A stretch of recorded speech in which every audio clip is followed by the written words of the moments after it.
pakikirelasyon sa Diyos o pakikipagrelasyon sa Diyos o relasyon sa Diyos. Kakaunti lamang ang tunay na naghahanap ng buhay na pakikipagrelasyon sa Diyos. Pero generally speaking, ang mga tao, kung tatanungin mo sila, gusto sana nilang makarelasyon ng Diyos. Gusto nilang makilala ang Diyos. May Diyos nga ba?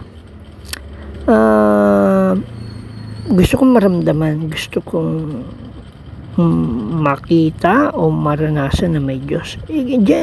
Kung tatanungin mo ang tao, merong hangad silang ganyan. Pero meron ding yung sinasabi ko na yung iba ay hindi na mahalaga yan dahil may iba namang kapamaraanan ng pakikipagrelasyon sa Diyos. Siguro mayroong ibang kaparaanan, whether mababang paraan ito o malalim. Ang Diyos, gusto niya talaga noon pa na mabalik ang relasyon ng tao sa Diyos. Yung naputol ni Eva at Adan nung sila ay nagkasala, gusto niyang maibalik. So, nung unang panahon, sa pamamaraan ng mga propeta, ng mga matapat sa Diyos, ng mga saserdote, sa mga lingkod niya, Moses, Noah, kung pinadadaan niya sa mga propeta para pagsabihan yung mga hari, gaya ni Haring Saul, David, pinagsasabihan silang mga Israelita ng kanyang mga tapat na sila propeta. Samuel, Elijah, Elisha, Nathan, Jericho, Isaiah, merong mga pakikipagrelasyon ng Diyos sa mga katangi-tanging tao noon, na dahil nga sila lamang naman talaga itong masunurin sa Diyos o natatakot din silang sumunod sa Diyos, pero gagamitin sila ng Diyos, may purpose na paggagamitan. At hindi lang dahil sa may purpose, kundi gusto talaga ng Diyos na makarelasyon ng tao upang gamitin sila sa mga pasasabihan ng Diyos, aakayin ng Diyos. Sila yung instrumento gaya ni Abraham, gagawing bayan ng Diyos at magiging patotoo at mag-aakay, susunod sa Diyos, sa palatuntunan ng Diyos. So, ang Diyos ay laging nabibigo sa mga taong ayaw sumunod. Kaya nga ginunaw niya ang tao dahil sa laging paglabag, pagsuway sa nais ng Diyos na kabutihan, katuwiran, pagsunod, pagiging banal. Yung mga tao laging may gustong sarili. Ngayon, sa usaping relasyon,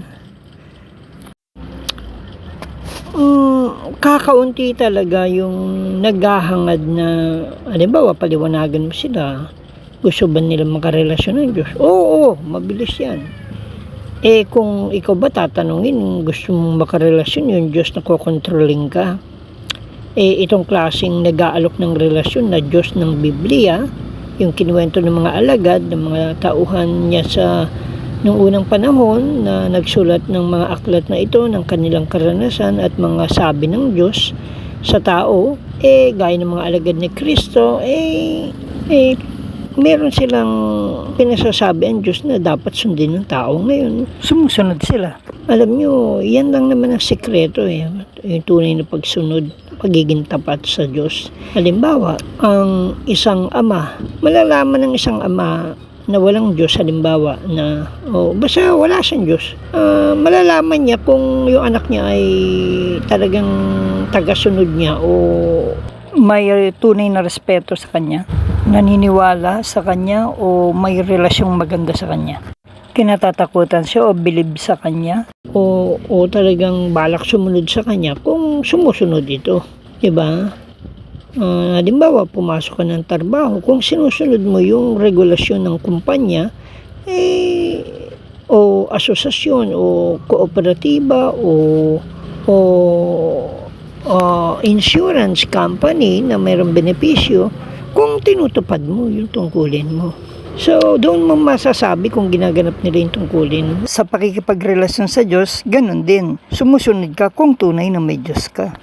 Hindi naman yung basta naniwala ka sa Diyos, tapos na yun. Merong inaasahan ng Diyos. Yun ang tandaan natin. Na tayo'y maging mga tunay na alagad niya.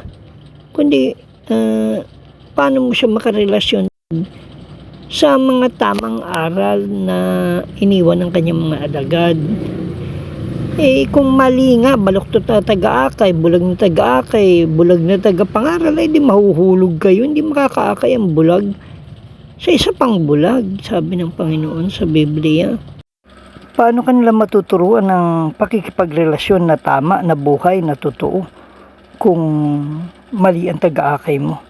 Ritual lang lahat ng gagawin ninyo. Panay paglilingkod, performances para sa Diyos, pero relasyon wala Hindi yan makikita at wala kang mapatutunayan na nakikita ng ibang tao na may Diyos na nagdidikta sa'yo, because wala yung katuwiran mo. Wala Diyos na buhay na banal na nakatira sa'yo because taliwas ang buhay.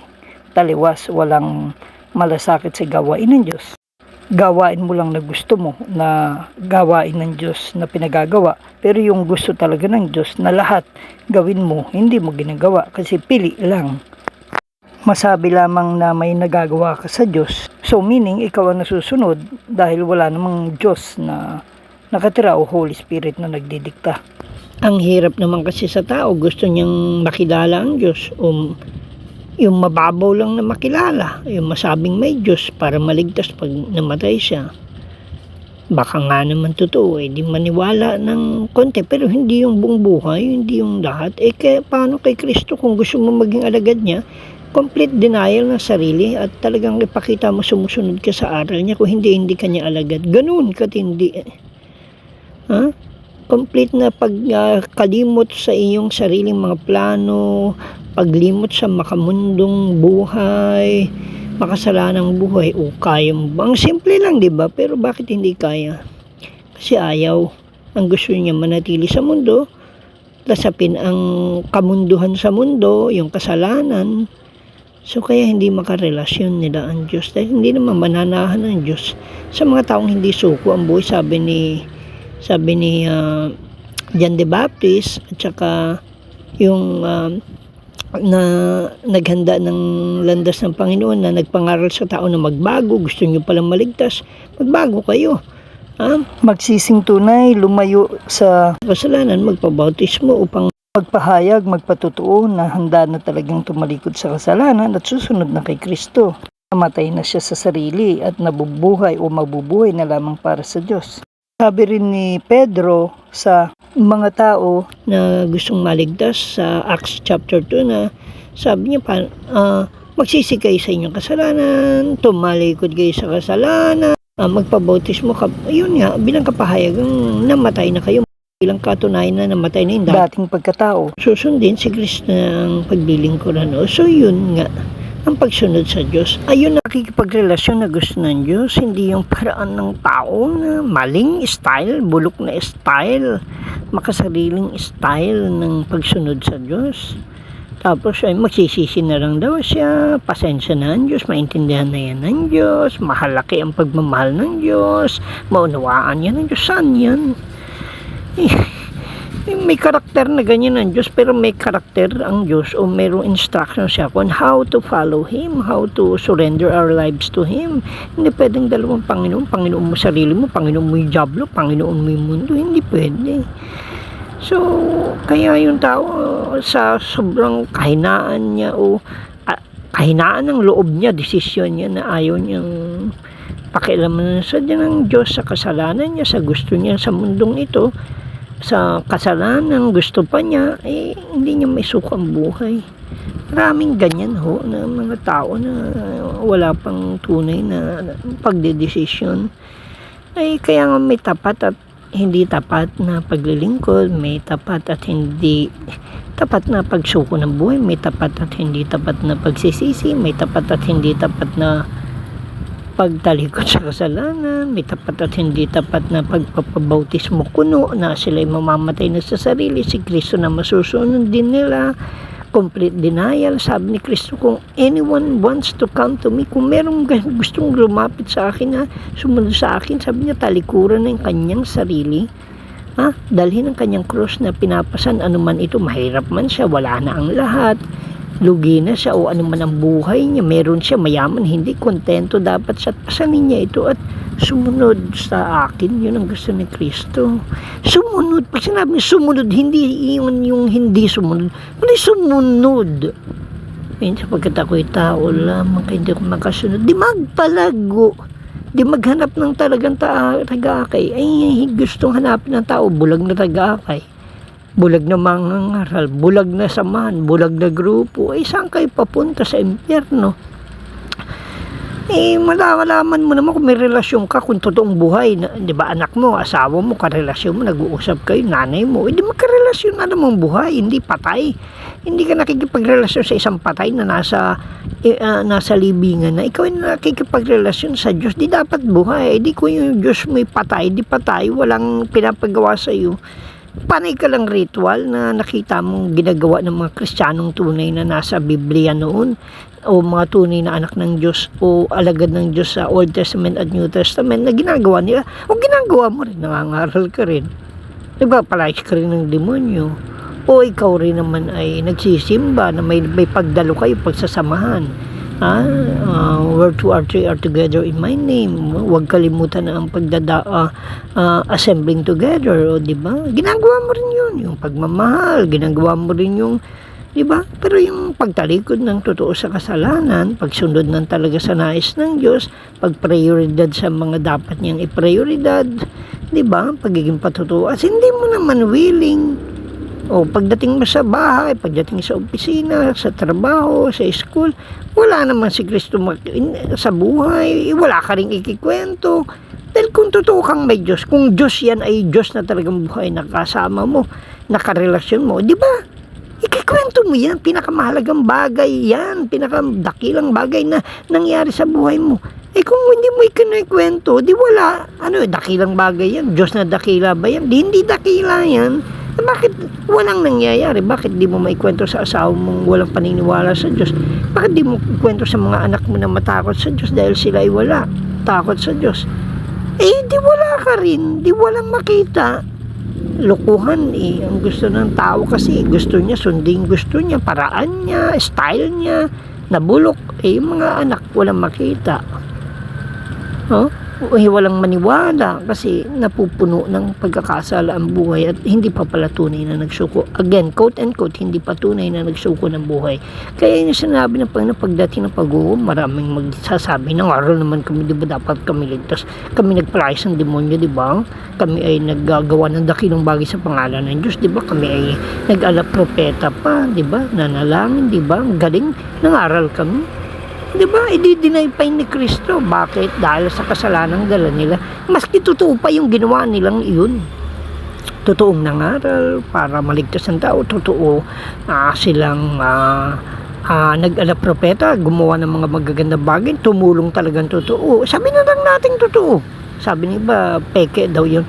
Yes, peke. Oo, pero sa isang baday, paano kung totoo nga naman tinulungan niya yung kamag-anak niya, bigyan ng trabaho bilang politiko siya. O, diba? Pero sabi ni Kristo, nagnanakaw ka, hindi ka nagpapatuloy ka sa kasalanan ka. Tumutuloy ka sa kasalanan, kaya hindi ka maliligtas, hindi kita kilala, hindi ko kayo nakikilala. Yun naman ang sabi ng Panginoon, walang taong na kay Kristo na dapat na tumutuloy pa sa kasalanan. Hindi. Sign ho yan. Sign. Sign yan. Intentionally ginagawa nyo ang kasalanan, intentionally hindi kayo sumusunod sa Diyos, intentionally hindi kayo nagpasakop sa Diyos, sumuko ng buhay sa Diyos o tinanggap siyang totoo para sumunod na. Kayo lang din ang naghahari sa buhay nyo, hindi siya ang Diyos nyo. Hindi ka nag-aarmy para sundin mo pa yung gusto mo, hindi ka nagtatrabaho para sundin pa rin yung gusto mo sa oras ng trabaho, sa responsibilidad mo. Hindi ka nagme-member ng organization o financial institution o GSIS, SSS para may benepisyo, para sundin mo yung gusto mo o gawin mo yung hindi mo kasunod sa patakaran. Sumunod ka. Kaya ang tao hindi nakakaramdam ng pagbaba ng Espiritu Santo kasi dahil hindi tunay na pagsuko ng buhay, hindi tunay na pagtalikod sa kasalanan, walang tunay na pagpapabautismo para sumunod na sa Panginoon at isipakita ang pagbabago sa buhay niya na siya'y namatay na, hindi siya nagiging asin ilaw, hindi siya nagpapalago, hindi siya nagpapaakay sa hindi bulag na taga-akay, sa tunay na taga-akay, hindi siya nagpapaakay. Hindi talaga siya handang mag-akay, mag-alagad, magpatutuo. Talagang kaya lang siya nagkaroon ng relihiyon o pagkakaroon ng paniniwala sa Biblia dahil takot lang siyang mamatay na mapunta ng impyerno pero hindi para ganapin o tunay na sumunod kay Kristo. Kaya walang relasyon. Kaya marami akong kilala mga mangangaral hanggang namatay walang relasyon sa Diyos. Sinasabi nila, brother Sam, wala akong relasyon sa Diyos. Bakit ganito ang buhay ko? Walang naniniwala sa akin. Bakit walang makita sa buhay ko? Wala kasing Diyos talaga. At sila nagsasabi na wala akong maramdaman Diyos, wala. Yung nangyayari sa Biblia, hindi nangyayari sa akin sa mga alagad ni Kristo. At saka sabi ko, baka hindi ka napaakay sa tamang akay o sumunod sa tamang aral. Baluktot yung pinaniwalaan mo. Ginusto mo yan. So, diyan ka mamamatay. Kaya kailangan bumalik sa aral ng totoong aral ng alagad ni Kristo, aral ni Kristo, sundin at talagang upang babaan ka ng Espiritu Santo. Yan ang presence ng God. Yan yung matatakot ka ng tuluyan na gumawa ng kasalanan kasi nararamdaman mo ang Diyos. Kaya sabi, magsisi sa inyong kasalanan, tumalikod sa inyong kasalanan, magpabautismo bilang kapahayagan na kayo patay na, magpapatutuo na kayo kay Kristo. Hindi na kayo mabubuhay sa dating pagkatao. Si Kristo na nais niya ng Diyos ang susundin na. At sabi niya, diyan kayo palang mapapatawad sa inyong kasalanan at diyan kayo bababa ng Espiritu Santo. Kaya ang daming tao walang Espiritu Santo kahit naglilingkod sila sa Diyos, pero gumagawa pa rin ng kasalanan, hindi pa talaga tumalikod, hindi pa tunay na nagsisi, hap-hap. Hindi talaga, kaya hindi binaba ng Espiritu Santo kasi hap-hap, kasi hindi tunay. Kaya hindi sila tunay na napatawad ng Diyos kasi wala yung mahalagang essential na pagsisising tunay, pagtalikod ng tunay, pagtanggap kay Kristong tunay na susunod ka, na hindi ka na mabubuhay sa sarili mo kundi ganapin na lang ang tungkulin niya. Kasi yung iba gusto pa magpayaman, magpasikat, kahit magnakaw. Okay lang maging mayaman ka sa malinis sa paraan na bigay ng Diyos, pero yung magnakaw ka pa, di yan na nagiging hadlang upang ikaw ay tunay na maging anak ng Diyos. Akala mo basta nagpray ka, anak ka na ng Diyos, tinanggap mo si Kristo, anak ka na. Ganyan dati yung aral na alam ko, pero hindi pala, kundi yung tunay na pagsuko na handang tumalikod na sa kasalanan, handa nang sumunod, yun na ang tunay. Kaya doon ka bababaan. Dahil kung style mo lang na magsisi pero hindi makita sa buhay, walang bunga ng Espiritu, wala nga talagang Espiritu, walang presensya ng Diyos, walang relasyon sa Diyos, nakikirelasyon. Kaya walang makita, kaya hindi ginaganap yung nais ng Diyos. At hindi rin kapahayagan na may Diyos ka kung mayaman ka, kung maganda bahay mo, kung marami kang sasakyan. Hindi yan. Kalokohan, prosperity teaching yan. Si Kristo, mga alagad niyo, walang mga ganyan Pero, mo, may relasyon. Yung may pulubi, di ba? Na namatay na kwento ni Kristo, walang yaman, pero may relasyon sa Diyos. Kaya yung relasyon, alam ng tao yan, huwag kang mamatay ng walang relasyon, kaya ayusin na. Hanap na ng tamang taga-akay, tamang magtuturo, tamang grupo, tamang gawain, hindi kambing na grupo, kundi tupa ni Kristo ang mga naroon, mga tagasunod pa upang lumago ng lumago. Dahil sama-sama parang panggatong yan kung mga kambing kasama mo, kambing lahat ang sabi ng isang classmate ko. Pero gusto ko na maging Christian, a-attend ako doon sa isa sa barangay natin.